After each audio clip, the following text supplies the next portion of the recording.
So to get started, let's just take a look at the right-handed grip. The most important thing to notice is the fulcrum. So a lot of people like to use this thumb and forefinger as their fulcrum. This middle finger and thumb is also an option. I tend to use this a lot, but I kind of switch back and forth depending on what I'm trying to do. So what you want to do is pinch between the thumb and the forefinger at a place that's going to be the fulcrum in the stick. And what the fulcrum means is that this is the place where the stick is going to get the most rebound and is going to have the best balancing point. With this right-handed grip and this fulcrum, you can pinch in this first joint right here and really get a nice tight grip if you want to.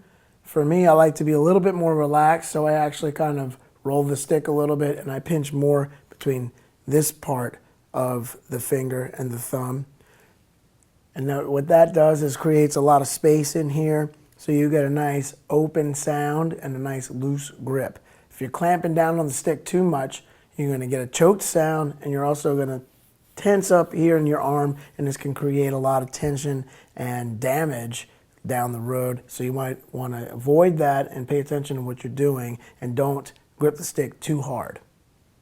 Once you have your fulcrum in place at the proper balancing point of the stick, which is about 1/3 of the way through the stick, you're going to want to wrap the fingers around, and you don't want to wrap too hard, but you want to just gently wrap the fingers around so that they can support the stick and they can also distribute some of the workload amongst all the digits in the hand. There are a few different grips that you can do with this right hand. The first to take a look at would be German grip, which is going to be more of a flat kind of approach. Another common grip is the French grip, which is where you roll the hand over a little bit and then you're getting more of a thumb up type of approach.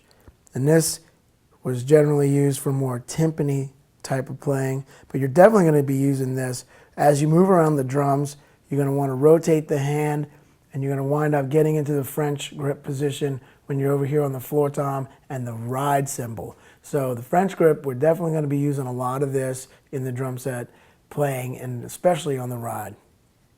Another grip to take a look at would be American grip, which is kind of a cross between German and French. So this being German, this being French, American is kind of in between, and it's pretty loose and just right in between the German and the French. So you're kind of splitting the difference there, and I use this in my drum set playing all the time. For match grip, you want to take what we just talked about in the right hand and apply it to the left hand.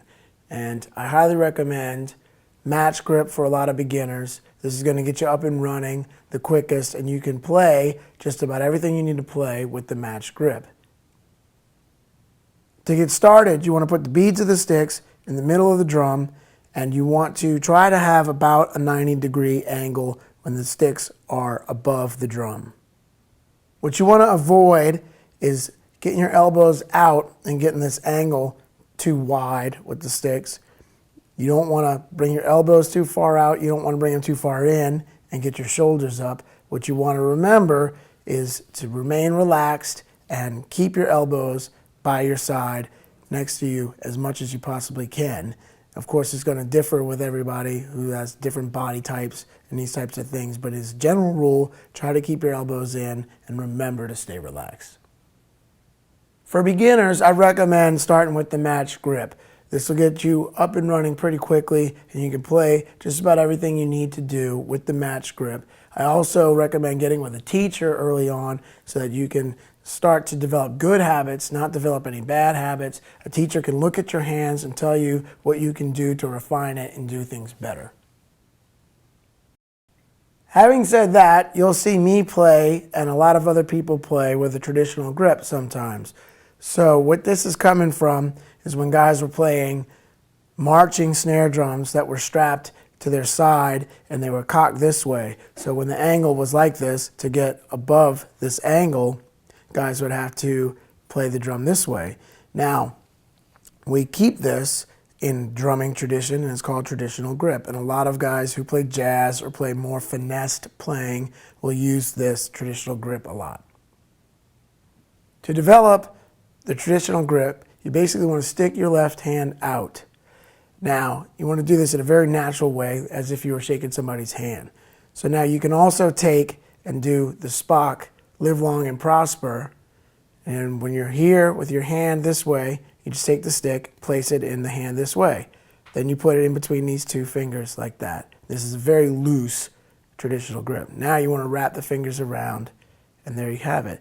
So now you really want to concentrate on, this is where the traditional grip is really happening. The rest of the fingers are just kind of wrapping around to support it. This is a really brief overview on grips, and you can learn a lot more about these by studying with a teacher and checking out maybe the fresh approach to snare drum. So I would highly recommend checking some of these things out and spending some time. There's no real right way or wrong way to do any of this. It's all about what works for you. So you'll see a lot of people playing with different types of grips, and this is all based off of their experience and what works for them. So experiment, try different things, and figure out what works for you.